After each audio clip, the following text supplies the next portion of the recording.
Alright, this is called Subterranean Fahrenheit. She asked me about the sound of the flowers opening, not the smell, the sound of the opening.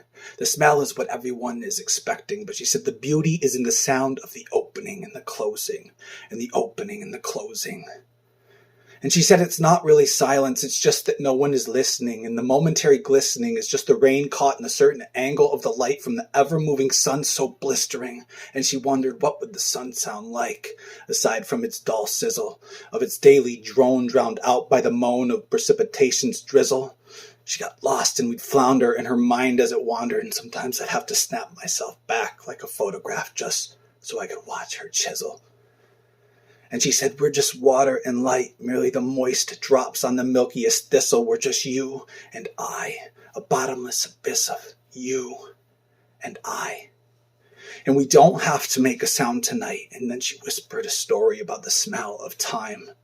Something she read in a book one night about another planet and other lifetimes, as if the New York Times was just foreign language on paper, just jargon that didn't even rhyme. And she wondered what it would be like if we went there when we died.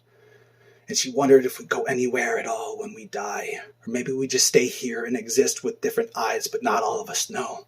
Just her and just I. She always brought it back to that, to us, as if she were trying to keep us warm, as if she were trying to prevent us from some oncoming storm. Sometimes we get caught up in all the forlorn, and it can get so busy being born. But if she said we're not busy being born, then we're surely dying, and maybe we're already dead. And then she said it's all right, and pulled a camera from the cavern between us as she held the lens out in front of us in the front of the room. And I'll never forget the way she said, let's watch us develop, let's watch us bloom. And then she pressed the button and the camera clicked and she laughed as the picture fell and slid through the crank and the crack. And we waited in the tiny, darker shades of blue and black, but not quite the darkest room. And then she took a sip of her drink while we waited, as if our haven was already jaded. And the half-melted ice cubes made a wimpy clank like hapless taps on heaven's door against the side of her glass. And still caught in that laugh, some liquid ran down her chin.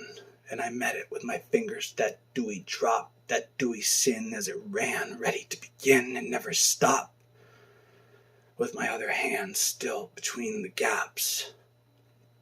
Days like that should last and last and last. And then suddenly the photograph began to yellow and curl right before us, as if we were never even there at all.